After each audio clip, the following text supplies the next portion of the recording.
Have a seat on your porcelain throne. It's time to talk some shit on the Powell movement.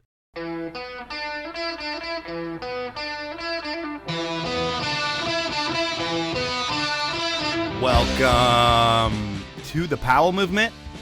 I'm your host, Mike Powell, and today marks 11 months since Ange has been gone. And it's not getting any easier, unfortunately. I mean, it's the shit I don't expect that gets me now. Like the person who got into Ange's colon cancer era Instagram page and was active for a few days on it. I get messages from Ange's friends asking me if I'm in Ange's Instagram page, something I would never do, and I had to figure out what the hell was going on. And it sounds like the person who got Ange's phone number just logged into Instagram and somehow she was in Ange's account. I let that person know she was making a lot of people upset and that if she posted there again, she would be cursed for life. And based on what happened to Ange, she may not want to take a chance with this curse. Needless to say, the person logged out of that account. Now, if I could just stop getting calls on my phone for Ange and physical mail for her, it would make things in life a whole lot easier. I really hate not having my person. But what my person would really hate right now is everything that's going on with politics. And last week, my political rant was short, something to the effect of, I hope our supreme leader dies, and I still hope that, more than ever. But now, even if he is gone, we'll still have to deal with a lot of the bullshit this fucking egomaniac is going to leave us with. I mean, this week, he's allowing some forever chemicals to go back into our water, and the next thing you know, Gore-Tex is going to donate a bunch of money to him, and the original Gore-Tex material will be back on the market, because all you need to do is buy into his government, and he'll let you do whatever the fuck you want to this country, regardless if it's good for it or not, and it's fucking bullshit. Sorry, I'm losing my mind a little bit with this. I mean, this asshole will take money for anything. Look at our public lands that are up for sale, or will be up for sale soon. And then how about renaming shit after himself? I mean, talk about fucking ego. Renaming a highway that goes from Montana to Texas, Chump Highway, and then the Chump Kennedy Center, and he has a boulevard in Florida. Palm Beach Airport's now going to be bitch-ass airport, and the United Institute of Peace now has his name in the title too. What a joke. I mean, I'm really fine with naming shit after people, but only dead people. And while I think he's a worthless piece of shit who lied and cheated and raped his way into office and beyond, if he were to die tomorrow, I could live with a lot of things being named after him because he would be dead, and instead of cry, we would all celebrate because he sucks that bad. This asshole is such a poison that only cares about money, and I keep saying that over and over again. And it's funny, for a guy who talks about money and harps on it in his podcast for 500 episodes, I get really pissed off when people exploit the working man like myself for money. And that's what it feels like in this country these days, is the rich are getting richer and everybody else is left behind. And while this guy's not as bad as Hitler, he's the worst representation that the U.S. has ever seen. And when I think about it, there are a lot of people that voted for him. And if you did, I get it. Everyone can be wrong about things in life sometimes. And I'm sure your vote was more you caring more about having an extra grand in your pocket than to worry about those that'll lose health care. And that speaks a lot to who you are as a person, and that will never change. And whatever, not everyone is a good person. I know I'm not. But if you voted for him and voted for him again and even voted for him again, and you still think he's doing a great job by doing all the things he said he wouldn't do, then you're a fucking idiot. Well, if you're my family members who are still backing him, I'm not going to say anything to you because you're family. But if you aren't family, what the fuck is wrong with you at this point? Are you racist? Do you hate women? Do you love being lied to? I mean, this is a dude that sued our own government for $10 billion, then pretty much settled with himself for $1.8 billion, and he's going to give that money to the Proud Boys and the racists who stormed the Capitol on January 6th because they were sore losers in an election. So me, you, and everybody else, our taxpayer money is going to go to these people. And our taxpayer money could do so much more than support Billy Bob fucking redneck who hates everyone but white people. Well, I get so frustrated about all this shit, all I can do is talk about it on a podcast and make stickers about it. And if you were lucky to get one of my original stickers that featured a coat hanger and the dude's name in it, well, you're going to love my next batch, which is coming out soon. I may even sell them on my website because, like I said, I like money too. If you want to make political stickers or any sticker, email me at mike.powell@diecutstickers.com. If it's a mean political sticker, I'm going to make sure I give you the biggest discount I possibly can. And if it's not a mean political sticker, I'm still going to give you an awesome discount. So it's going to be awesome. and our stickers are better than anybody else's out there. So if you order from somebody else and your stickers are all thin and you wonder why, it's because you didn't go with diecutstickers.com. That's all I got to say about business. Now it's time to talk about my podcast, and this week it could be one of my favorites. This is one with one of my good friends, Bob Landers, and he's lived a charmed life. And really, I usually don't put good friends on the podcast unless they're pro athletes, but Bob Landers has an amazing life and times, and he was on my 420 episode talking about some of his exploits in the cannabis industry, and he's had a long life underground and above ground in that business. Plus, he's a snowboarder, plus he's a guide, and it becomes a great podcast. And Bobby got away with a lot of things back in the day. And these days, after almost a decade outside of the game, Bob finally came on the podcast to tell us about the stories that he lived, and I love them. I think you are too. Before we get into it, I want to thank you for listening. I also want to thank Travis Nabe. He's a longtime listener. He lives up in Vancouver. He works for EA Sports, and he sent me some codes for some video games that my kid is playing a whole bunch, so it's rotting his brain. Thank you for doing that, Travis. At least I know where my kid is while he is rotting his brain. I also need to thank you for listening every week, because without you, I don't have a podcast. I also don't have a podcast without my sponsors. And I have some amazing sponsors. I've had a lot throughout this podcast. I think I've counted like 35 that I've had throughout the past 10 years. But I'm left with 2 right now going into my final 10 episodes, which will happen soon, which are going to be the biggest episodes that I've ever done. And those 2 sponsors are incredible ones. I'm talking about Elan Skis and Outdoor Research. So check out their ads, buy their products, do all of that stuff.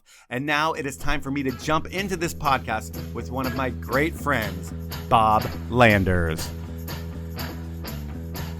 And you had a good vacation? Oh my God, it was so fucking awesome, dude. I brought, for the first time, I decided to bring weed to another country. I've never done that before. And I was super nervous the whole time, but no problems. Like, their security systems in other countries are hilarious, you know? So we were good, but I only brought like a quart or so. You brought real, like, flour? Yeah. I just rolled it all in joints and did it up. But also, I had heard about the place I was going that, you know, you get weed pretty easily, but it was shitty. But it's cool. I went into this, like, hippie fucking store that sold, like, spices and herbs. And I'm talking to the chick, and she's from Jersey. She had moved there, like, 10 years ago. And she's, like, just totally acting like a deadhead. And I was like, this chick knows. And I was like, so you got any other herbs, you know? And she's like, yeah, totally. She's like, I can help you out. I'm like, I need like a half ounce of like pine bud. She's like, I get the best weed in the whole place. It was awesome. It was sick weed. Oh, nice. Couldn't beat the trip. Yeah. Had dank. We surfed every day. It was killer. Awesome, man. Killer time, dude. I was so happy out there. And then just got to drink and eat as much as we wanted. Food's killer. And since you surf so hard, you know, you can eat whatever the fuck you want. Yeah. Yeah, so I've been thinking about stories. Like, they all kind of add up to a really long story, and I was just going to put it all together. Well, I kind of lead you along the way, and then it'll make you tell the story. So you might not tell all your stories, but I'll kind of walk you through your life and times. Okay. Because I did some research. You did some research. Okay, because I ended up, I think I was, like, in college last time we talked, you know, so I got in. Yeah, so we'll gloss over that part, because, you know, I've got to start the whole podcast from the beginning. You want me to just jump into it? Sure, whatever you do. Okay. So we grew up in a really privileged town, and you're a year younger than me, and we met in high school, I think, playing football. What do you remember about me in high school? Oh, that's a funny story. Actually, I had known that you were a big jock, and all the guys in the school kind of looked up to you on the football team, being a year younger. Knowing that I wanted to be a fullback, and you were a fullback as well, I was kind of in your line, so I was kind of a little nervous around you, to be honest, being 1 year younger. But then once I got to know you, I remember the first interaction I had with you was we were at a party, and you came up to me and you're like, where's the weed at, Rob? Where's the weed at? And I was like, what the fuck? And you were asking me if I had weed. And I was so confused because I thought this huge jock guy was up here like in my business for weed. So it was one of the reasons where I was kind of laid back about weed in the beginning, because I was like, holy shit, this guy that I thought was a total jock ass is cool with weed. I was like, that's crazy. And there wasn't that many people cool with weed back then. No, there weren't. It was very tight where we were. But we were close to D.C., so, I mean, that's the capital for everything, you know? So it wasn't hard to get, for sure. And with football, you were a really big kid. You had a lot of talent. And I don't know if you really wanted to play or not, but did you play sports because you wanted to or because you were forced to? Just made my mom happy, I think. But as soon as I got into football that first year, that was really when I really enjoyed myself. So that was what it was all about, getting that camaraderie with all the guys. And I had to stay in it till the end. But after that, I knew when I went to college, there was no way in hell I was going to do football because I wanted to enjoy myself in football. It took all your time. So I had other plans. And how would you describe yourself in high school? Like, who was Bob Landers?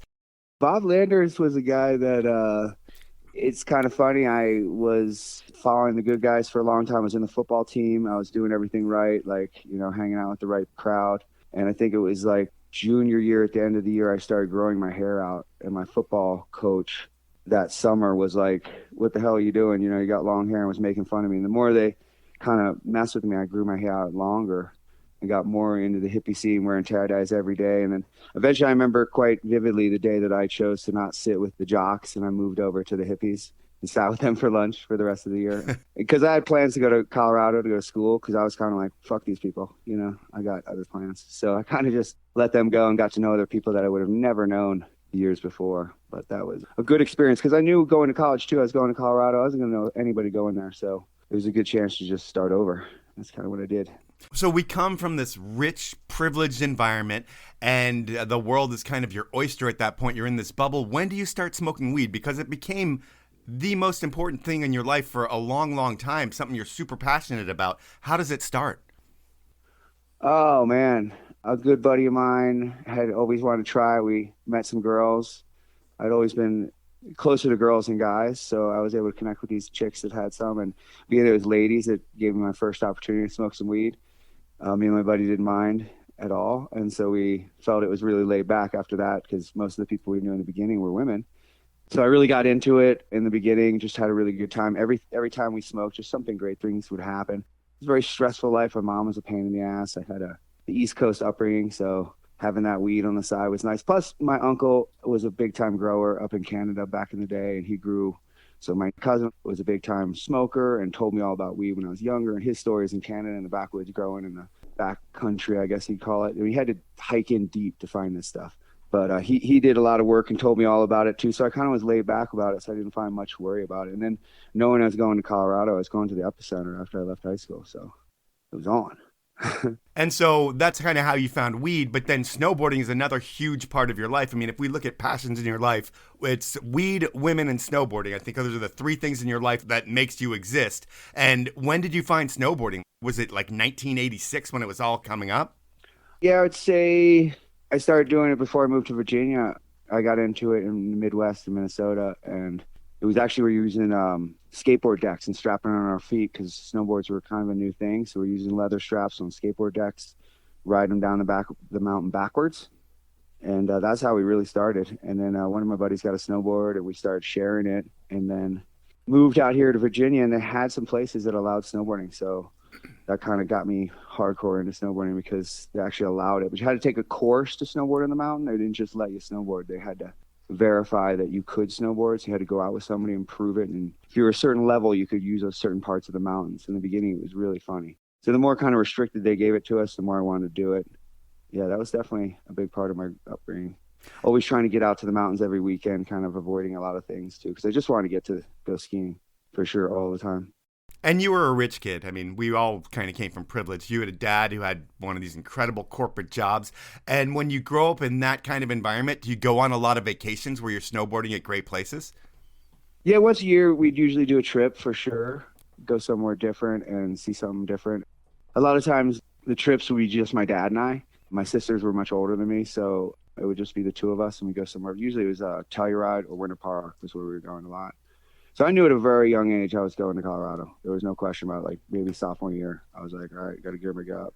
So we all knew. There was a group of us in high school that were very close, and all of us went to different schools. Like my best friend was down there in Durango. I had another friend in Denver and another friend in Fort Collins, and I'm over there in Greeley. So we all kind of just spread the whole state out.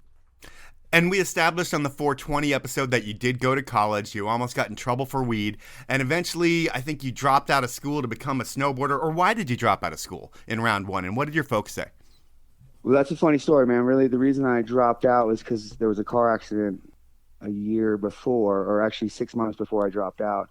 In that accident, we got around $15,000 each that was in the car accident. There was a drunk driver that hit us. And so I ended up in the hospital, spent some time rethinking what I was doing in my life in that period. But after I got out, having $15,000, it was kind of like, it's on. So I had the ability to drop out was a big thing. You know, in school, I was kind of piss poor. So with that money, it was like, all right, I'm going to take some time off, explore.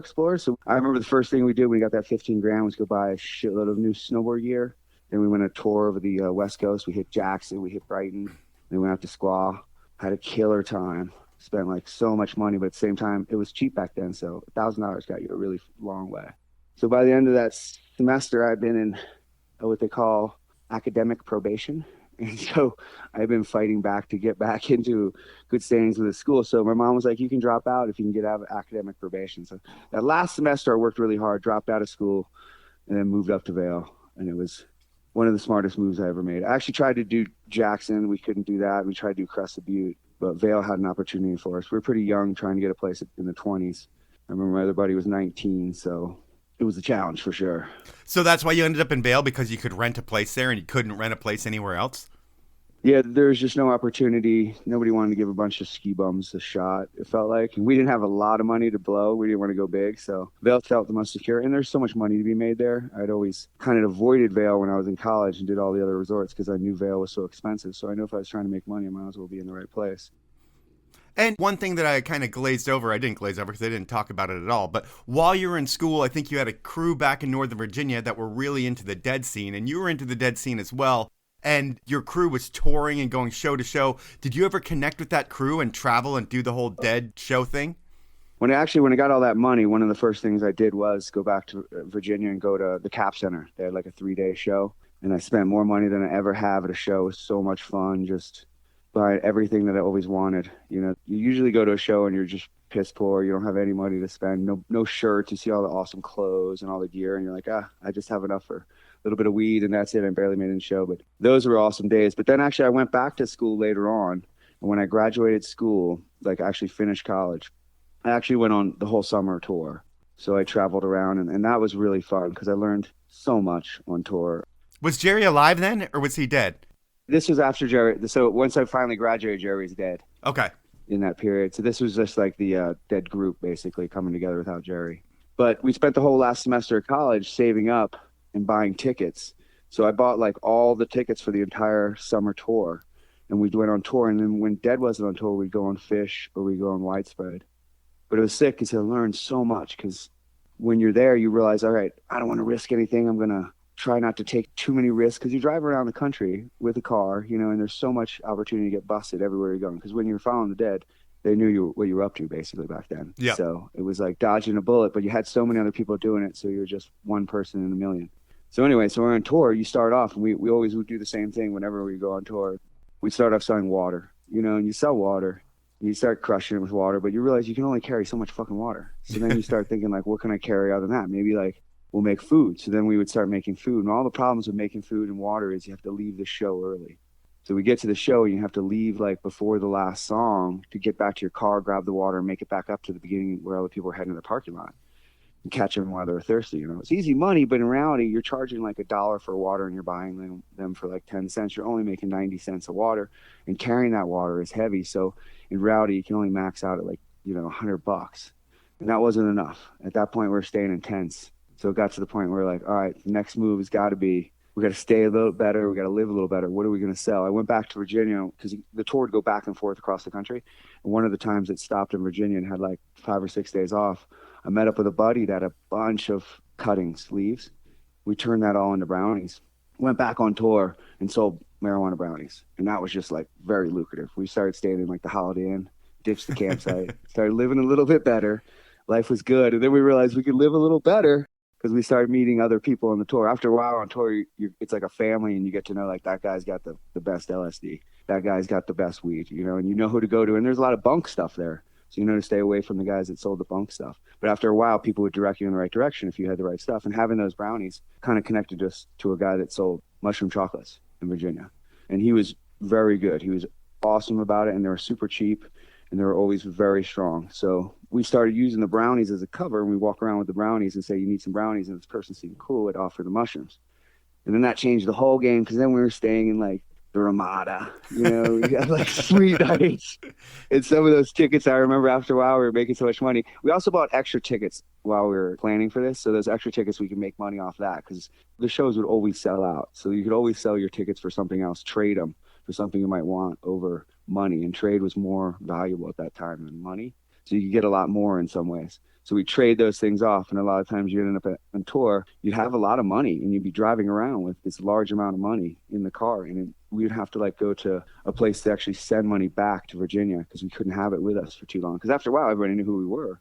And I remember many times we'd park the car, we'd go out in the parking lot. I remember vividly in Wisconsin, we were doing this. We'd go out in the parking lot, we'd run around, sell this stuff, and then meet back at the car, realize how much money we had, and then realize we just counted it in the car. So we had to move the car for a different parking spot because we were attracting so much attention of what we were doing. But we would do that all the time. We get so nervous about the whole thing. But after a while, it was just like, all right, we're doing so well. We got to live high on the hog on tour. It was one of the greatest experiences for me because I learned how to really sell things and work people and work the game, you know, and just keep stepping up and sell other things and trade. And there were so many days on tour, I didn't even know where I was. You know, I'd wake up in the morning and be like, are we in Virginia? Are we in Texas? Like, you would be traveling constantly. My buddy, we had 3 friends that were doing it total, and everybody was driving. Sometimes you just sleep through the night. You'd wake up in the other place, and you would think you were still in the other place that you were just were, you know? But yeah, tour was awesome. And you hear about that underworld, that there's some sketchy shit going on. And did you ever see any of the sketchy shit, or was it all peace and love? No, there's a lot of sketchy shit, especially went to New Jersey and New York areas. New Jersey was where Camden shows were some of the worst shows I've ever seen, always will be. That's where you'd see like crackheads, and the crackheads would work on to what we call Shakedown Street. Shakedown Street was the area we'd sell stuff on mainly, and they'd walk into that and kind of change the whole atmosphere of the tour when you had that there, because, you know, young kids would gravitate to something stronger and head into that crack and cocaine zone. So you'd see young hippies all cracked out. I remember one time actually going back to my car, and I saw some crackheads selling some stuff right by my car. And so I actually told him to get the fuck away from my car. I yelled at him, like, get the fuck away. I was screaming, crackhead. And a cop heard me on the other side of the parking lot, and he watched what I was doing. I got to my car, I scared them away. But then my buddy had the keys to the truck, so I reached in the window to get in the truck, and this cop lit me up. And then, man, he took like everything we had in the truck. He's like, if you give me all the drugs and everything, I just bought this awesome bong glass piece. I was so psyched to use it, but I left it in the middle console, just sitting out. And he popped the car open. We gave him everything we got. We thought we were going to jail for sure. He offered my buddy, he's like, I know you've got something in your pocket. Just pick one pocket and give it to me. And he luckily picked the right pocket, and we had like a bunch of LSD in one pocket. He knew where the weed was, and he grabbed the weed. That was the scariest port on tour I ever had, because I thought for sure we're going down. He's got so much on us.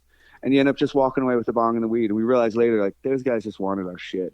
And that's what we realized on tour, to stay away from the cops for several reasons, you know. They're just going to take everything you have. When I get busted, but they'll steal shit from you. So it was wild. And there's definitely times when in Camden as well. If you ever go to Camden for any shows, you'll see there's a grass area in the Camden parking lot. And they have concrete, and then a grass parking lot. That grass parking lot in New Jersey is known as like the nitrous fields. And everybody's doing nitrous, selling those balloons is in those grass fields, because if they fall over, they won't land on concrete and split their head open. So they do all the selling on that grass field parking lot, you know? And so when you're walking back from Camden, you have to go all the way through the nice parking lot. Then you walk through this field, it's just like everywhere you walk, you know, you have to go through this. And then you get to the other side, and you're like, what the fuck was that? I imagine it was mafia driven. Like somehow that field was protected. You know what I mean? Yeah. Like no cops came in that field. They walked around everywhere else, but they stayed away. And the sound of nitrous is pretty loud. So it's hard to believe a cop didn't know exactly what was going on. That whole place just lit up every night. Every time I went to a show there, you know, it was the same thing. But there are a lot of places like that for sure. It's time for my first sponsor break, and I'm going to start with longtime sponsor Elan Skis. And if you haven't skied on an award-winning ripstick yet, you're missing out on something that ski brands have long said wasn't an option. A lightweight ski that powers through anything and truly rips. It's game-changing. And Elan, while they've been around for 80 years, have been changing the game of modern skiing by doing things like adding side cut to straight skis with the Elan SCX, which changed the whole industry. They're building skis by skiers in a place with ski culture in the Slovenian Alps. And most importantly, they're supporting local shops. When the competition goes and starts selling direct, Elan sticks by their retailers who have been by them since the beginning. Elan is just built differently, and they innovate with a purpose, and that's to make your on-snow experience better, easier, and more fun.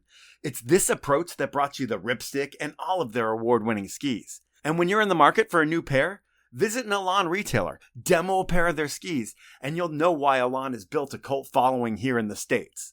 To find out more about all the skis or to find an Elan dealer, head on over to elanskis.com. Now it's time to jump back into the podcast. You moved to Vail, and I will say, from my perspective, life has always looked easy for you from the outside. It just seems like things have always come together for you, and I know that's a lot of hard work on your end and whatever. But when you moved to Vail, was there a struggle getting started up, or were you able to just kind of start life pretty easily because you had money? So my parents, after I dropped up, did not hook me up at all. It was over from there. But you had 15 grand, right? I got 15 grand, so I still had that, but I did construction in the beginning. Okay. So I was working construction, kind of hard work. So you did struggle a bit. I did struggle a bit for sure.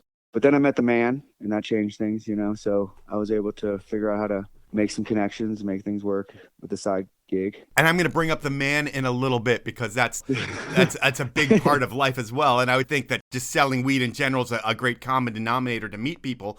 But when you think about snowboarding first and foremost, because that's why you're in Vail, is to snowboard. And for the past 30 years, you've averaged what, like 60 to 70 days a year snowboarding? Yeah, for sure. It used to be a lot higher when you were living out here. But yeah, it was usually trying to push into that 80 to 100. But nowadays, we're, with a shitty season like this, it's not those numbers. Yeah, but I'm just saying average for 30 years, 60 to 70 days is pretty much what you're getting on the average. And that's 2,100 days by the time we're done talking about that. Yeah. And then I've started getting into other things too. Like I've done some skiing. I've started getting into what? I have a ski bike. Dude. I use a ski bike quite a bit. Like you bring it on the lift? Cross country ski. Yeah, I bring it on the lift. They're legal on Vail and Beaver Creek. I just never thought that you would be the kooky guy on the ski bike. Like there's 8 people on the mountain on ski bikes and you're one of them. Oh, dude, it's so much fun. I suggest anyone that's listening right now. I mean, I've done it before. K2 made them at one point. Did you wear short skis with them too? No. Just straight up the bike. It's just Okay. 2 skis. It's so much fun. I mean, the shock system does what your knees do. It's a dual shocks front and back. So when you're going into those compressions, the shocks pop you in and out like you're using your knees, popping in and out of a turn. Especially if you get like 6 to 8 inches, that powder just slows it down so smoothly. It is amazing. It is so much fun. And it's terrifying at the same time. So on a powder day, you're excited to get on your bike? Well, I will probably always gravitate to the snowboard, to be honest. But if it's the second day of a powder day and I ski the snowboard, or I already rode the snowboard, I will probably go to the bike, especially on those smaller storms, That's just wild to me. But back when I knew you, it seemed like you had the most style on the mountain, it seemed like in Vail, at least that I would see. And there were some heavy hitters in Vail. But when you think about your snowboarding, did you ever want to get sponsored? Or was it all just about the love and riding?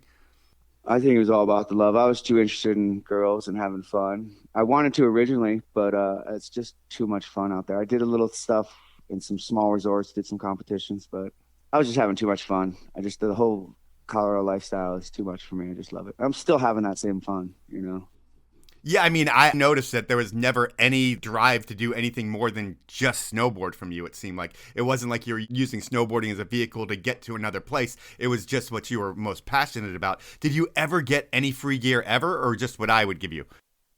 Yeah, working at, that was about as close as I came. Working at a ski shop for a couple years was a really awesome hookup to get pro forms and understand that, was freaking awesome. And one of the best guys out there is amazing person. His shop is awesome.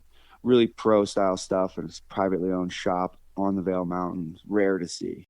But having the gear from there and having the opportunity to see all the guys come in and explain all the equipment to us and stuff took this snowboarding to another level. So that was really cool.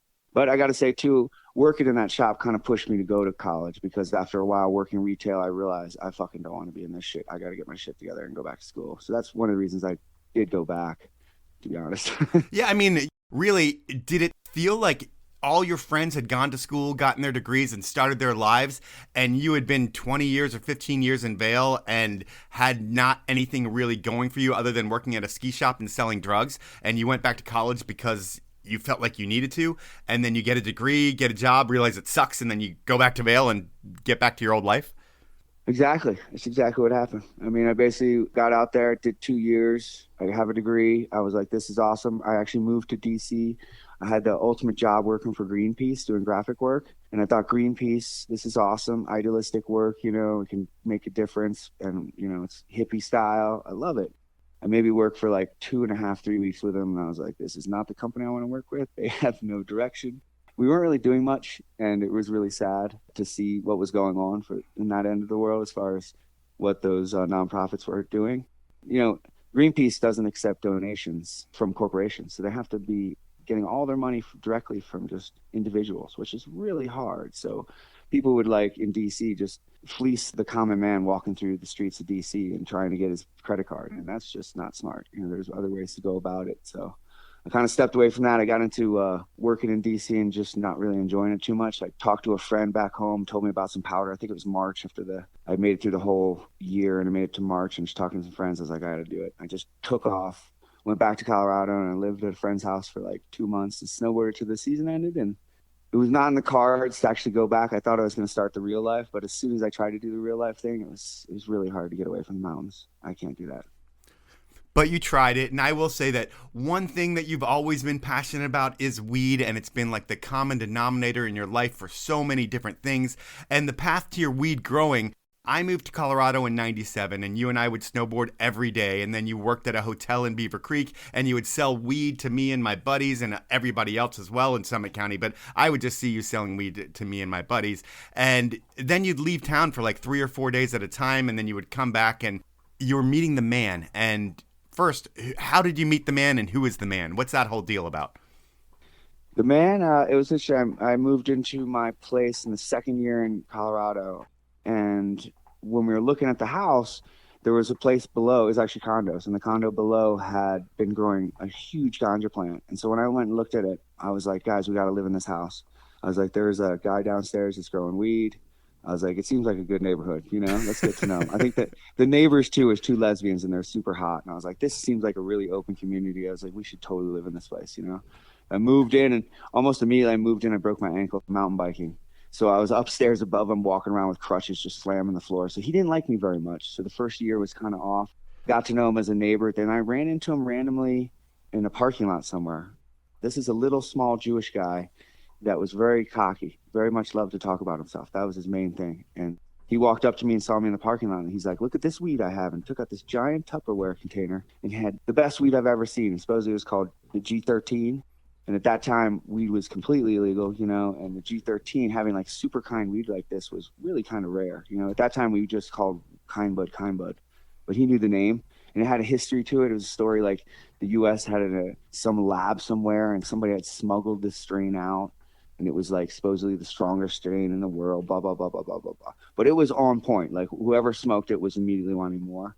So anyway, he introduced himself to me again, got to know him a little. He's like, would you like to sell this for me? I was like, sure, you know, startup relationship. He would come to me or I'd come to him, worked with him a lot.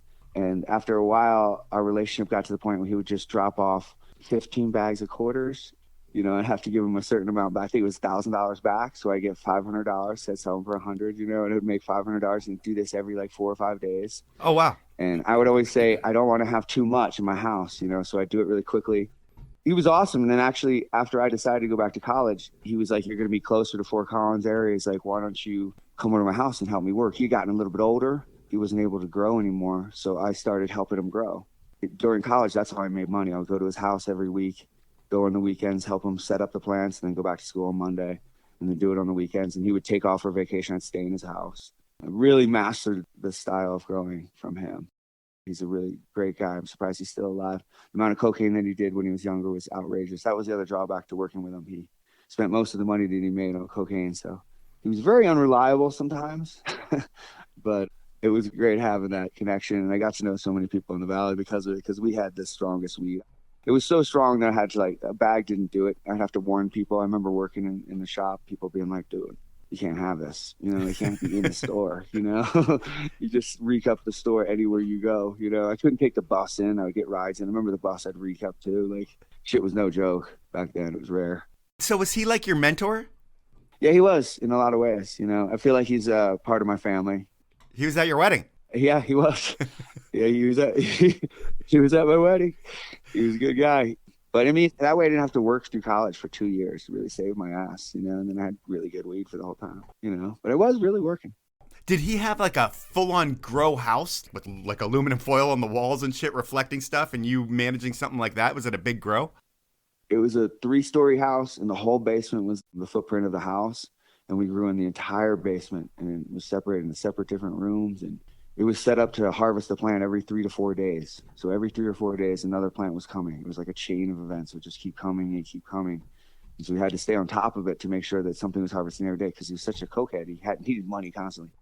What eventually happened was he sold to somebody that got busted by the police, and that guy ratted him out. And the police came in, took the whole place down. It's kind of scary. I was actually there like 2 nights before, and I was being there through surveillance. They had watched me because I read the court papers later. But they called me. They had a list of different names for different people, and I was the lawn boy because I did mow his lawn as well. So when I go over there, I'd mow his lawn and take care of his house and do everything as well. So they saw me outside doing the yard work. So that's what they thought I was. They never messed with me. So thank God I was doing the yard work. But yeah, he got popped, and he got like 10 years. He got 1 year of prison and then 10 years of probation.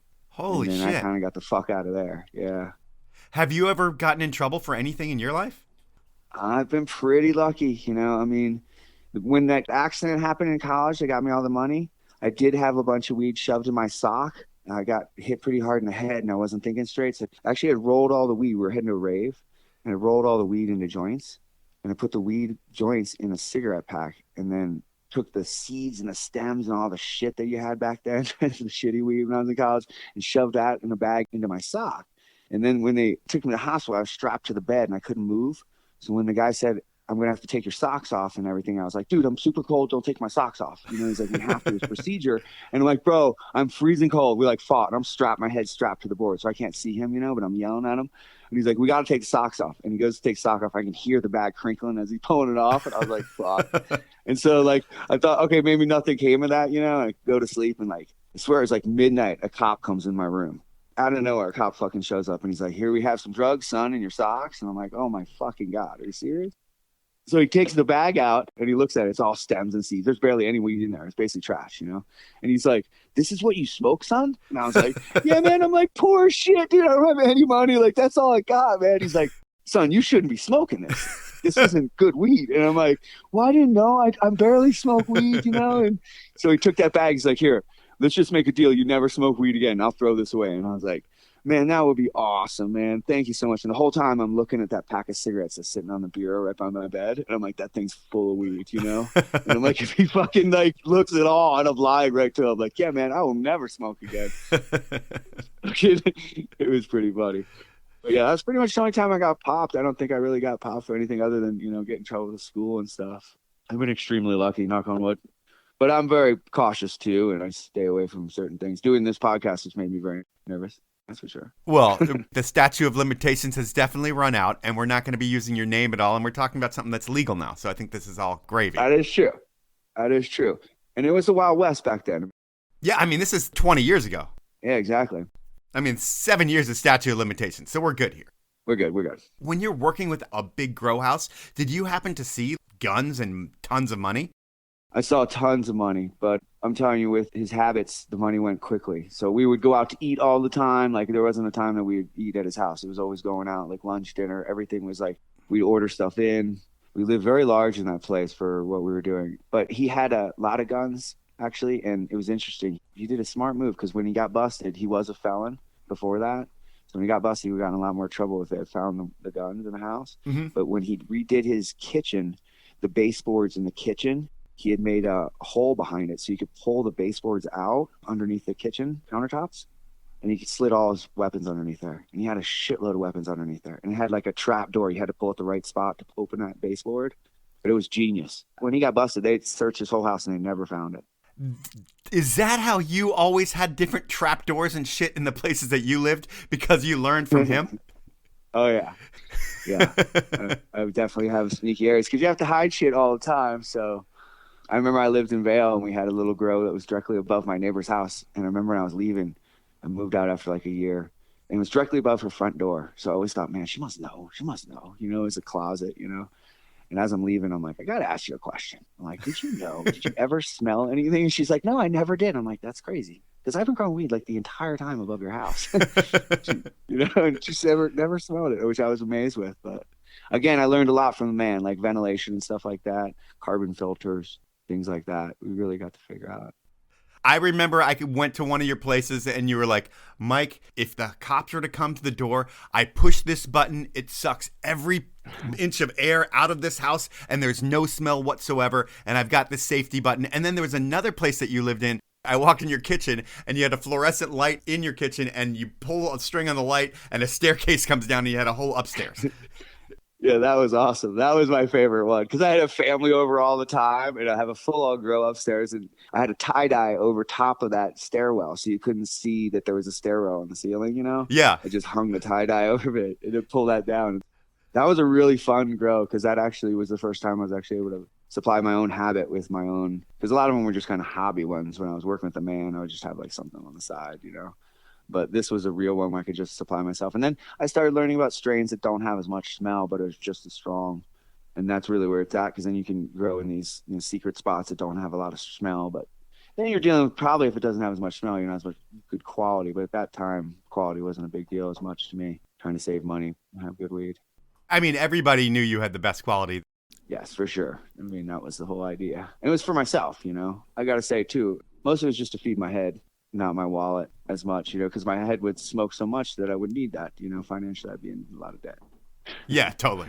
As people can get from our conversation so far, you love weed. I mean, that's just one thing that you are super passionate about, you love. And do you remember the time that my little sister broke your fluted bong and how upset you were?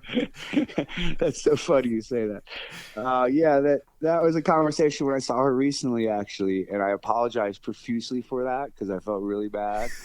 But I got into glass, and I really liked this Jerome Baker glass that I was really psyched to get. I read about it, had to drive. I think I drove down to Denver to get it to the specialty glass shop. This is before you could just ship things everywhere.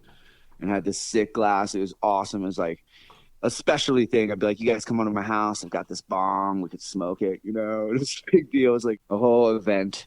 And I remember your sister came over a little tipsy, and she fucking dropped a lighter, and it went right through the bong at the base. And I had just had it for like 2 weeks, and I was mortified. I think I went straight away and didn't even really look at her. I just went right upstairs and closed the door in my bedroom. And I didn't say goodbye to anybody. I was just like, what the fuck do I do? You know, I'm going to kill this girl. And so I just had to leave the situation, and everything worked out then. But yeah, that was a time-tested situation. I think your sister paid me too, and that's what I really feel bad about. She bought you a bong the next day. We went somewhere, and she bought you like a $180 bong, and it sucked. Yeah. The way it hit and everything was terrible, and you were so disappointed. But I remember I walked upstairs after that because I knew that you were really shook from it. And I remember walking upstairs, and you were in the bathroom, and you were just staring at yourself in the mirror. Just staring at yourself by yourself because your bong had broken. You were just so devastated. I was devastated, dude. It was like my first real bong that I bought with my money that wasn't made of plastic, you know. I was like, this is all glass. It's a piece of artwork. It was a big deal, you know. Yeah. But I learned a great lesson. We don't smoke when we're drunk, you know. Like, let that shit go. So there's more than one reason why not to smoke when you're drunk. I feel bad about that. Oh, don't feel bad. You were really into that bong. I also remember a time where it was like you, me, it was a mom and maybe her 18-year-old daughter, and we're all in a gondola, and you look at them in the gondola, and you say, hey, it's a Colorado tradition, and you spark a joint, you start smoking it, and then you try to pass it to me, and I'm like, no, dude, I don't want this, because we were in a gondola with a family. Do you remember that one, or did that happen all the time? I do remember. That was the Gangula. Mm-hmm. In Vail, the Gangula. And I remember thinking like, yeah, we were so cocky back then, just doing whatever we wanted. I think I was trying to be more of a pot advocate at that time, so I was trying to show everyone that we were doing it. I was very loose with my game, you know, trying to make sure everybody knew that I did smoke pot. It was okay to do so, and they should be okay with it too. Looking back, I do think that might have been a bad idea. It's time for my second round of sponsors, and my final sponsor this round is Outdoor Research. And while I have long loved OR because they make the best, most waterproof, warmest outerwear in the world that's engineered and tested right here in the miserable conditions that the Pacific Northwest can deliver, that's just what OR makes in the winter. And while everyone out there knows that OR makes the best lightweight hiking pants ever built, the men's and women's Freewheel Mountain Bike Collection, a collection of high-performance bike apparel, is setting the standard for functional and durable mountain bike gear. Every detail has been thought of, so you don't have to think about the fit of your gear. You can focus on the terrain and getting yourself into your flow state. It's time to return to dirt, and OR has the trail-ready gear to get you out there in comfort and style. To upgrade your fit, head on over to outdoorresearch.com and check out the Freewheel collection. Those are my sponsors. Now let's jump back into the podcast. Speaking of bad ideas, we said that you haven't been arrested for anything, but we had a friend that you lived with who always had a lot of bad ideas or always had a lot of funny shit going around him. Unfortunately, he's not with us anymore. But do you remember when he got arrested for giving a lift ticket away in Vail? I don't remember that one. Oh, he had a friend in town and he was by the Vail ticket office. He's like, oh, I'll get you a ticket. I'll just walk in and say I forgot my pass. Oh, shit. Took like a quarter of mushrooms, like ate them right before he walked in to get this guy a pass. And when he walks out, the people see him hand his pass to someone. He gets arrested and he's like on the way to jail when the mushrooms kicked in and he had to deal with that. But you don't remember that one. No. That boy got in a lot of trouble all the time.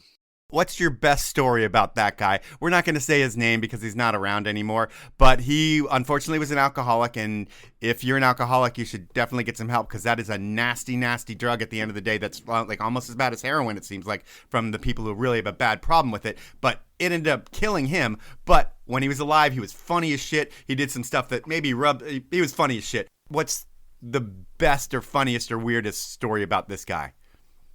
Well, that story, we were talking about when we went to Jamaica was definitely the funniest, but I already told you that one. Another one that was really good, I remember towards the end of living with me, he would get so tore up in the village and he wouldn't want to take the bus because he would throw up. So we would a lot of times try to walk back to our house, and it was a good mile and a half.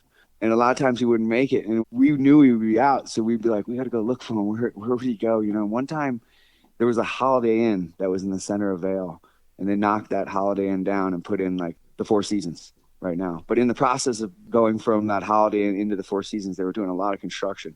And he was walking through that section and actually found a construction site where they had left a little bit open. And he just started sleeping in this place. And he did it once, he told me, and he's like, and I found that nobody's there. So he started like making a habit of it. He was going to this construction site right outside of Vail, and he would sleep there. Like, he'd wake up early in the morning and walk back to the house or take the bus back when he felt better. And he's like, basically have my own condo in the village, It's like, you're fucking insane. His main goal is he's like, I can drink so much more because I can just stay there, And I was like, that's genius, bro. You got to figure it out, But yeah, he was a wild card. There's so many more stories of the drinking stories because he was out every single night and got to the point that it was, and he ended up wanting to go to college too towards the end because he was working retail with me. And he did. One other thing that was funny, when he left there, he married a woman, which was really surprising. And she ended up wanting to just take care of her. One of the things she wanted to do was make sure he wouldn't drink a lot. So he would say he was going jogging. He stashed beer in the woods and he pretended he was going jogging. And he'd drink like a 6-pack, go jogging, have to come back. But it got to the point that he started peeing his bed every night. So his wife was like, because it was obvious he was drinking, so he'd pee himself. So she started making him wear a diaper. And that was the point when I was like kind of lost track of him. I was like, dude, if you have to wear a diaper and that's still not enough, Yeah. You still going to go drinking? I was like, that's it, But those times were tough for him for sure. I couldn't understand why he would choose one over the other. And that's why, weed's where it's at. People, listen to me. You don't need that shit. Yeah, I mean, it's a disease, man, and we're lucky that we don't have that problem, but he definitely did, and it's unfortunate that he's gone because he was really a great guy when he was sober, and when he had like 1 or 2 drinks, he was a great guy too. When he had 12, it was a problem. But we're going to go with a riding story that involved him. Can you tell us the story about one of our friends who came out to Vail to go riding? I guess we'll call him Ricky Maggot, and he got lost on the mountain and you guys didn't find him for a day. What was that story? Ricky Maggot, that's a good name. Yeah, he actually came out, and that was a really good one. So my other buddy, the alcoholic, he actually managed our shop. And so one of the things he was doing was bringing people out from our hometown and offering the opportunity to work at our shop. We just needed employees, and they wanted to be ski bums so they could stay on our couch kind of thing. So we invited this guy out to work with us at the shop, and it just doing retail, anybody could do it. So we trained him really quickly, and he was coming out. I think he came out for about a month. We started taking him in the backcountry. And working at the shop, you get all the good gear, all the equipment, everything, but he didn't have the ability, the skills, But still, you have all the equipment, so you feel like, yeah, I can go do East Vail. I can do all this gnarly stuff. So we took him into Blue Sky Basin in Vail, which is what had just opened at the time. So nobody really knew Blue Sky. It was a whole new opened area on the backcountry that had like 3 different lifts to it. But even the ski patrol at that time didn't really understand the mountain that well. So when it first opened, I had nothing to do. My job was a ski job, so I could ski every single day. So we would go every single day and kind of explore the backwoods and blue sky and figure out these lines and name them even. Some of the names are used today. And the shop was just kind of working together, and we'd all kind of go out all the time. So we got to know some awesome ones, and we're on this line called Dog Bones. It snowed really heavy, and Mike's with us.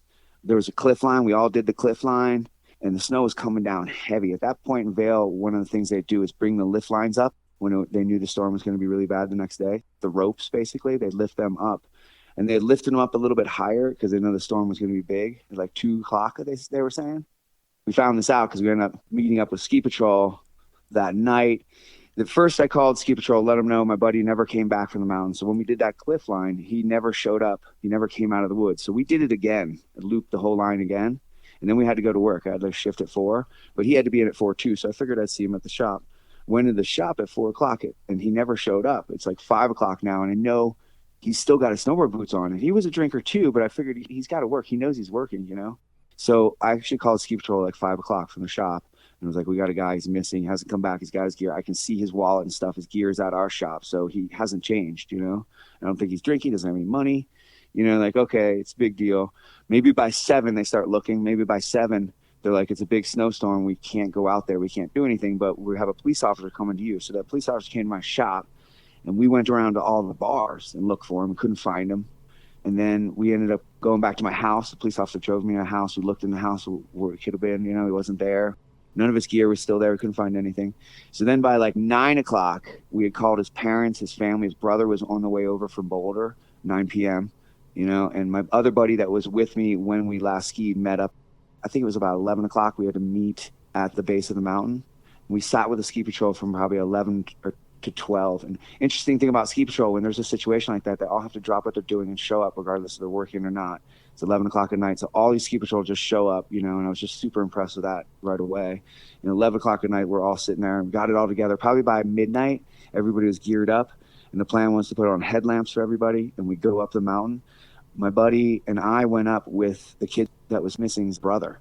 So the 3 of us in the Ski Patrol on a lift. And as we're going up the lift, this Ski Patrol was the first lift. The brother was going to be dropped in the mid station, and we were going to go all the way to the top of Blue Sky and find him.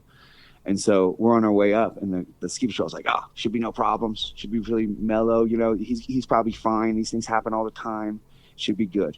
And we get to the next lift and drop his brother, and we're with the Ski Patrol talking again. He's like, so guys, I want you to prepare yourselves. You might see some shit today. You know what I mean? It's telling a completely different story than he told his brother to us.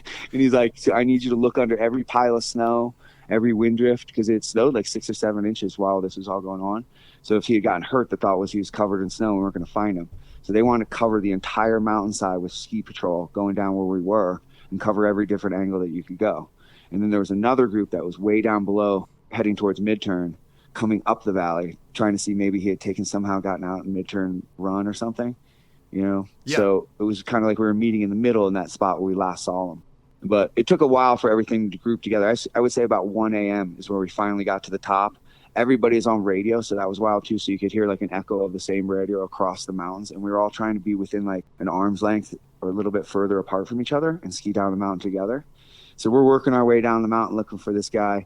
And we get about halfway down, almost to the spot that we lost him. And the group below says that they see tracks.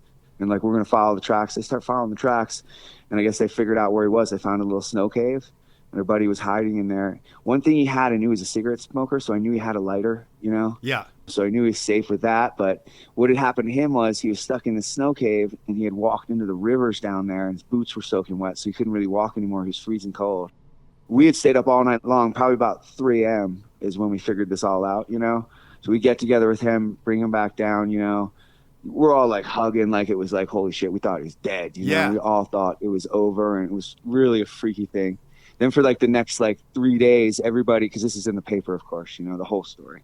So everybody's coming in our shop just wanting to meet this kid and be like, well, who's the dumbass that got lost? And he went a little too far down and kept going into the valley below. And he left maybe 6 days after it too, because he was getting harassed by everybody. I felt like, you know, not knowing what he was doing and stuff. And he knew he was in over his head. Plus his family was just freaked out about it. And to this day, we named that run after him, you know, that's got his name on it. It's in the backwoods, but we talk about it regularly. And the fact that I almost lost a buddy. And I blew my ACL probably 2 weeks after that. And I attributed a lot of it to that situation because I was so freaked out, that next 2 weeks were strange for me because I thought I lost a good friend. And I thought I killed him, back there, taking him into that area. So it was wild. That's a crazy story. And then you personally, given that you've ridden 60, 70 days every year, have you ever had any close calls in the mountain with you? Yeah, I mean, I've blown my ACL now 3 times snowboarding. So I've definitely had some issues, both new ACLs. Now that I'm getting older, I get hurt a lot. That's one of the reasons I went to the bike. But the mountain's always making me pay a little bit. I mean, I've gone off kickers and landed flat. I've gone off a cliff, landed flat. And then I had another ACL blow where the snow was just really wet. And I was doing like the West Vail trees. And I came to a section of snow, just stopped me and chucked me forward and ripped my ACL out. Just part, you got to pay to play here, is what I've always said. I think ACL is part of the introduction to the valley, because if you can make it in the valley through a season with an ACL out and you still are happy here, that's a sign that you love the mountains, not just the board. Yeah, totally. And that's truly what's happened every time. I just find another sport, and get into something else for a little bit and then get back to it, training, get back on it.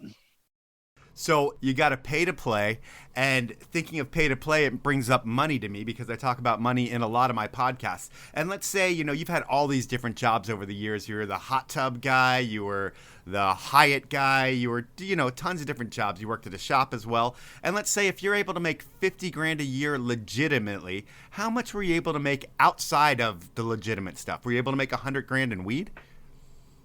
Oh yeah. I used to have a running tally of what I've made over the years, and I think my running tally's over now, just in playing the game.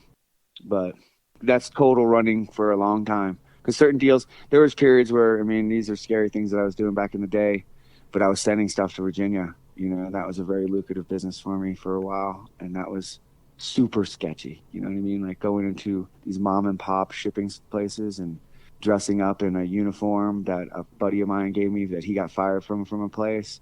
And so they knew me as a person that worked at this place, you know what I mean? So I'd come in dressed that way and had a fake name. And those mom and pop places wouldn't ask for your ID to ship something. So you could ship pretty quickly. And the thought was all that need to go is get in and get out, because everything is fake. I'm paying cash.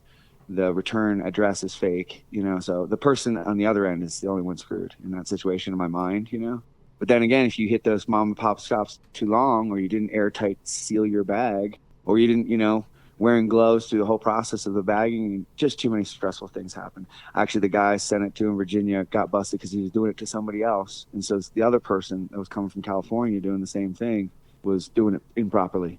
So that got us all in trouble. But I cut ties with that guy and got away real quick. But you didn't get in trouble. You just got scared, right? No. I just got scared of shit. Yeah. And learned that you don't do shit like that, Yeah. There are smart ways to do things. And now things are legal. It's hard to get in trouble. I feel like now everything's okay and it's pretty open, Yeah. How did the legalization of weed impact your business? Oh, massively.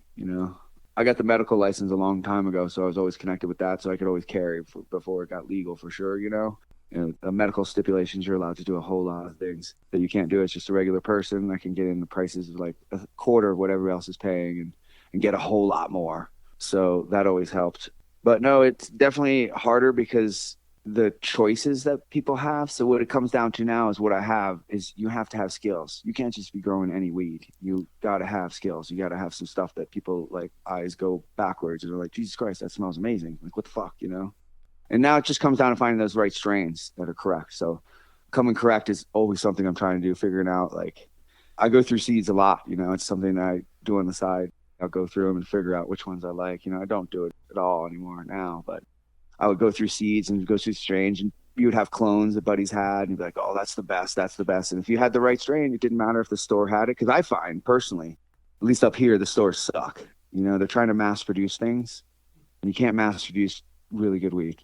Love can't be mass produced, and that's truly what they're trying to do. Like have these massive grows that it just doesn't work. But if you have a small thing, you're taking care of it every day, there's a massive difference. And people notice that, people that are old school heads know what's going on, know that it's just shit weed out there. The average person thinks it's awesome weed, but it all kind of smells the same and it's grown the same way and with the same genetics, and each strain needs a little bit different love and they're all generally being fed the same way. So you can't really grow all weed all the same. So it all has different parameters that you have to figure out. So I find that every time I go to the store, I get let down, and it's like a hunt. Just like I'm looking for the perfect strain, I'm also looking for the perfect strain at the store. Like going to Costa Rica recently, I was really surprised Costa Rica had some really good weed. And I was talking to them about the locals, and they're like, yeah, we get it from California. And I was like, that's hilarious. Yeah. You guys bring weed from LA. You're in a place that you could probably grow some pretty amazing weed. But their shitty weed comes from Colombia, and the really good weed comes from California. And I don't believe them, of course, because that's like bullshit. You hear in a third world country, yeah, I got the awesome weed from California. And then you smell it, and you're like, holy shit, you do have the fucking good weed from California, Yeah. And like packaged and shit like they would have commercially sold in California and stuff like that there. So that was really impressive. But I can see how it's probably pretty easy to bring drugs into Costa Rica, just not easy to get them out, and same with most countries. Yeah. Reverse drug smuggling. So with dispensaries, did you ever grow and sell to dispensaries and go on full on legitimate style? I did when it was medical. It was a wild west. The people couldn't keep up. When it switched from medical to full on legal, there was not enough weed in the valley. So medical, it seemed like there wasn't enough as well, but the opportunity just went crazy when everything opened up. That first year was just wild. You could go into a store with a backpack full of weed and they would just give you cash and walk out. No way. Yeah. There were some stores I go into that, how it seemed like it was so tight in there and like, oh, you can't smoke weed. They'd close the door, lock the front, and we puff down. Give me a bunch of cash and leave. And I did that for like 6 or 7 months, going in different stores. And they got to know me. Like they'd see me at the front and they'd be like, all right, go in the back. You know what I mean? And slide me through. And I got to know pretty well all the stores. And I knew where to go and where not to. And then after a while, it probably went 6 or 7 months that we were doing it. I was loving it. It was so easy, and I get more money than I get for, a larger amount. So I could sell smaller amounts, like quarter pounds, and they would take crazy money for it. It was silly. And so eventually they started asking to give me a check. And that's where it ended. I was like, I can't take a check, and then you go to another one and they'll be like, I have to give you a check. And you're like, okay, it's over, and the fun times go over. But when it started, it was cool because you notice other guys are doing the same thing in the valley, show up with a backpack. And you kind of be like, give a wink, like, I know what you're up to. You're having a good time here, right? It was really cool. You get all kinds of free stuff because you're in the store too. Because they just take this, take that, and be like, fuck yeah, that's awesome. But it blew my mind. That was the Wild West for sure. The wildest I've ever seen it. That was when you could like talk about it openly. That's when everything changed. Yeah. It was so cool. Well, I am glad that I was able to get you on this podcast since I started doing this. I've always thought that you would be such a great guy to interview because not only are you an incredible snowboarder and you're an athlete in the summer as well, doing more on the guide level, and we can't really talk about what you do, but you're out there still doing it. But then you've always had this kind of dark underworld side to you, which has all been about peace and love and smoking weed for you. But I've always thought it's so interesting to me. So I'm really happy that we've been able to do this podcast. You've been such a good friend for so long, and I learned a lot about you by just talking to you right now. But now is the time in the podcast that I call Inappropriate Questions. And this is where I get someone that to ask 3 questions, and they can be anything. I wasn't able to actually record them with this guest. And anyway, I'm not going to be able to say their name either because we're doing this all on the DL. But I was able to get a guy who lived with you in Vail for a long time. And while you were a hot tub repairman for a long time, when I came out to your wedding, I was sitting with this guy. Ange and I were sitting with him and all your other friends because you were doing wedding shit. And I was like, hey, does everybody call Bob Hot Tub Bob because he's the hot tub man? And all your friends are like, no, man, he hates being called Hot Tub Bob, but we got a new nickname for him. I'm like, what's the new nickname? And they're like, Jacuzzi Man. And I thought that was so funny. But anyway, he's going to give me 3 questions to ask you. One of the questions was something that you already told a story about on the 420 episode, so I'm going to have to come up with my 3rd question by myself. But your first inappropriate question, tell me about getting wet. Huh. That's interesting. I don't know how you got that info, but that's funny. Well, I grew up in DC area. This is actually like senior year of high school. And this kid in school, he went to another school. His name was Jesse. And he was like well known of all the school districts as being like the baddest ass drug dealer, like the man basically for our high school times. Okay. And he was fucking wild. Like, I don't think he went to school anymore. He got kicked out, got in a lot of trouble. Anyway, he was like I'm going to go down to DC. And I finally got to hang out with him. Kind of looked up to him, to be honest. And he's like, I'm going to DC. And he invited my friend and I came along and he's like, we're going to go get some shit and get really high. And I was like, sounds good. We're going to get some good ass weed. We'll go down to DC into the really dangerous area of DC that I would like to go. Find some really good weed cheap, I figured. And I was like, this can be cool. I had done that a bunch of, go down and literally get the dime bag, straight up guys were opening their jacket and they got watches hanging from it. They're like, you need a watch, man? Shit like that, like real shit, So we go down there, we go and actually where a lot of the monuments were in DC is where we were. Goes out in this park and he's like, wait in the car. He goes to this park, grabs something, gets back in the car and he's like, all right, let's do it. And we get in the car. He lights it up and I noticed the smell was definitely a little different, but I was young and stupid and I thought whatever he's smoking, I'm smoking, So I grabbed this thing and I figured I'd only get one hit in it. So I took like the biggest I was in the back seat. So I took like the biggest hit. I might have even taken 2. Smoked this thing. And right away I was like, what the fuck is that? I handed up to Jesse and I'm like, what are we smoking? He's driving the car, mind you, we're going out of the city. And he's like, it's PCP, man. And I was like, what did you say, bro? And I'd heard stories about that. And I was like freaked out. I'd only done like LSD once and I'd been just smoking weed. So he's like, yeah, it's PCP. And I was like, holy shit. and so I stopped smoking immediately. And almost immediately after he told me that, I started being like, pull over, man. And I started throwing up. Like it was intense. Like I couldn't see straight. There was no equilibrium. I had absolutely no equilibrium whatsoever. And then we were going to this party was the plan. So we get to this party. He pulled over like 3 different times. I threw up and I couldn't see straight. I wasn't right.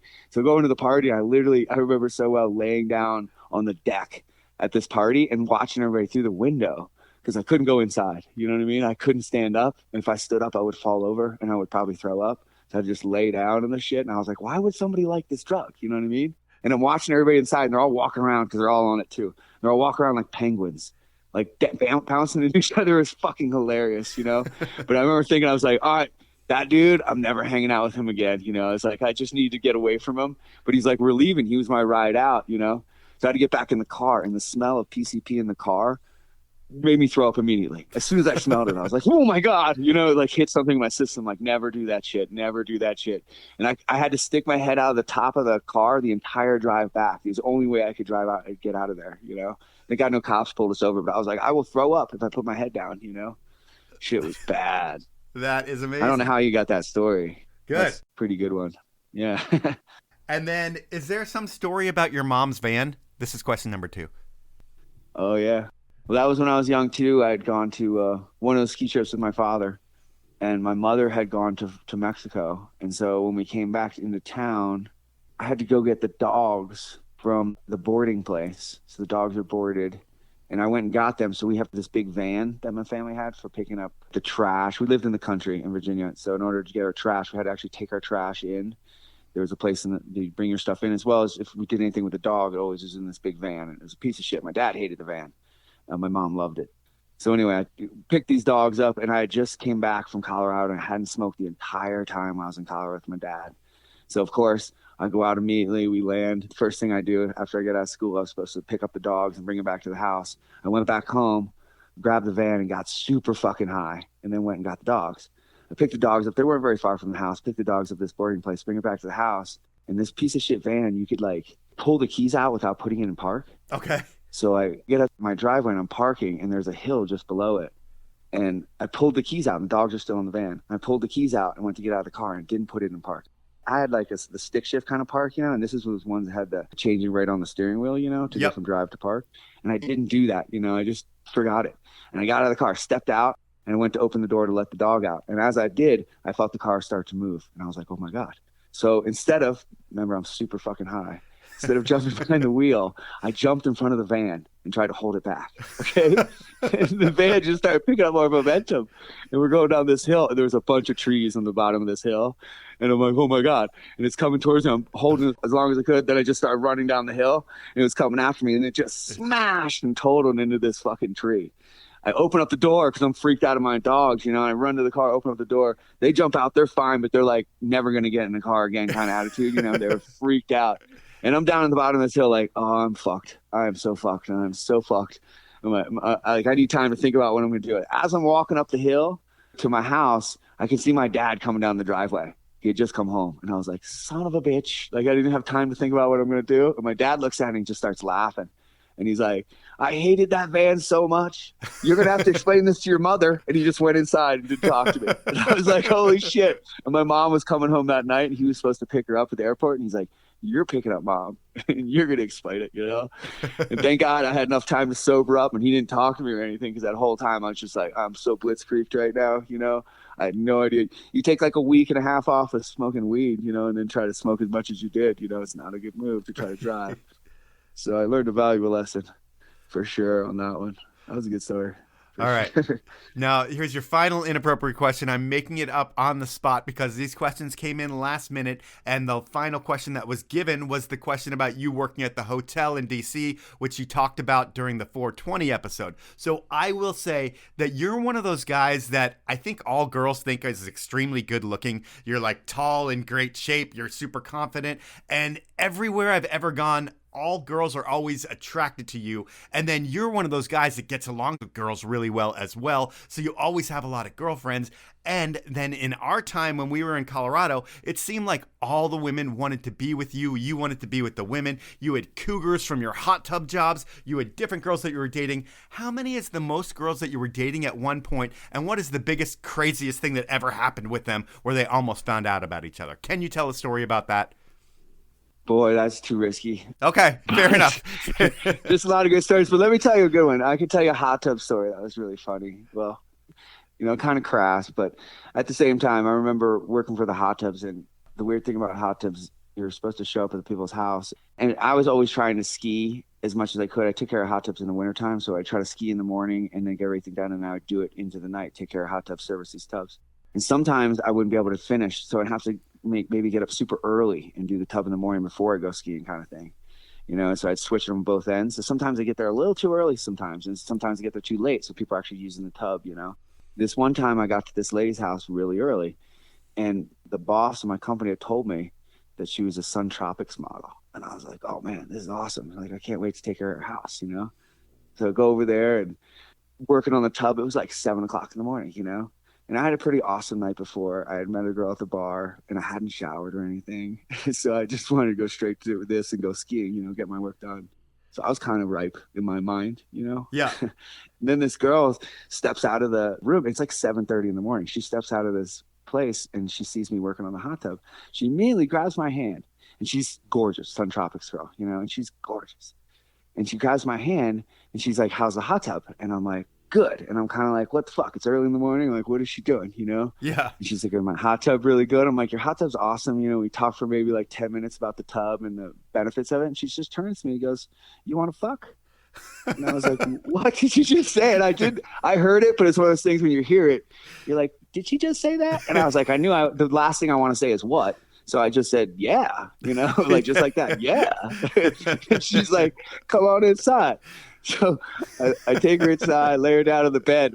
As I lay her down on the bed, I realized there's a Jack Daniels bottle underneath her on the bed. And I was like, oh, I see what's going on here. You know what I mean? This woman's a drunk. Obviously, This has gone too far. So we hook up. We ended up not having sex because it was really awkward. Like, I knew right away she was drunk. It was so early in the morning, So we end up like hooking up a bunch, I tell her, like, can I use your shower? Because like, now I'm feeling like there's two girls in my body. You know what I mean? Yeah. And I was like, I feel gross. I still got to take care of like 10 more hot tubs. You know what I mean? So I go in, I use her shower, I shower up and clean up. And I'm like, all right, I still got some work to do on the hot tubs. I walk out to the hot tubs and I'm checking on the hot tubs. Like, everything looks good. It's all good. All of a sudden her fucking husband walks out the door. And I was like, what the fuck is this guy? Yeah. And I look at him and he's like, how's my hot tub? And I'm like, great. And I'm like, is this your house? He's like, yeah, this is where I live. And I was like, oh, well, it's good to meet you, Yeah. And I was like, all right, well, I'll see you later. And I walk upstairs, and she's upstairs in the kitchen area, and a gardener had just pulled up, and she sees the gardener, and she runs out to the gardener and gives him a big hug. And I'm like, oh my God, she's fucking all the help. You know what I mean? It was my first thought. I was like, holy shit. And so then I fucking leave. I immediately go down to my boss that owned the company, and I was like, listen, we're done with that house. I was like, you need to cut the account. I was like, I can't go back there anymore. I can't ever go back to that house. And she was really cool. And she's like, what happened? I was like, I can't tell you. I was like, I can't tell you because it would piss you off really bad. But I can't go back to the house. And she's like, she's crazy. I was like, she is crazy if you've talked to her. But I was like, but we can't go back. And she's like, all right, I'll drop the account. And she dropped the account. And I was like, thank God. I was so scared. She told me later, like, oh, that husband was like super controlling and he wanted her to do all these things. He's been watching her like crazy. I bet he like went out to get like something to eat or something. And I just messed with her right then in between. And he comes home. Like I was in the shower. Like if he had noticed, I was soaking wet. I just walked out of a shower, his own shower, Yeah, that's crazy. Fucking, I was so freaked out. That's my only experience of doing something like that with someone else's wife. I did not mean to. I would have never, but it was a trap. No, man. Well, that is an amazing way to end Inappropriate Questions. And that's the end of our podcast. And I've known you for longer than anybody else I've known that's been anywhere related to this podcast. I feel like for like 40 years. And I will say that you're one of my best friends. It's just we don't get to see each other that often. Yeah. But you had some of the best style of a snowboarder that anybody that I ever saw in Vail. And I was always wondering if you were going to ever get noticed by someone, especially just because your method is like the best method out there. But that never happened and you never cared. You were just selling weed, snowboarding, and finding women. And it seems like it's worked out perfectly for you. You're happily married. All that bad stuff is in the past. And life is good for my buddy Bob. Thank you for telling your story and thank you for your time. All right, buddy. Thank you. Talk to you soon. So that was time with Bob Landers, and that was a fun one for me. While I know a lot of Bob's stories, I didn't know most of these, and I always find it fun to find out the ins and outs of an illegal business that's finally legit. That's why I listen to the Dopey podcast, because I get to hear all kinds of stories about drugs and addiction and dumb shit from people that live it when I really don't live it, and I would never get into all that stuff. So I would never sell weed or be a drug dealer ever. So it's nice to hear the stories from Bob and kind of live vicariously through him. I'd love to share more details on Bobby because he is a guide in one of the activities that I'm sure a lot of you do, and he's one of the best in the country. And if you really, really want to go on a trip with Bobby Landers, email me. I'll vet you, and if you're worthy, I'll send you and Bobby an intro. And while I want to always believe that Bobby smokes the best bud in the world because that is Bob Landers' style, I was shocked to see him show up at Angie's memorial with a vape pen, which was so unlike Bobby. But maybe he needed a vape pen to get through the airport or needed it in a pinch. I don't know. But I look forward to the time when I can start visiting Bobby in Colorado and hitting the mountain with him again. It's been a lifetime since we had the opportunity to do that together, and it's going to happen again in just a few years. I can feel it. But that's the podcast. At this point, I want to thank you for listening. I want to ask you to support my incredible sponsors who make this happen. They are Outdoor Research and Elan Skis. I want to tell you to have a great week, everyone.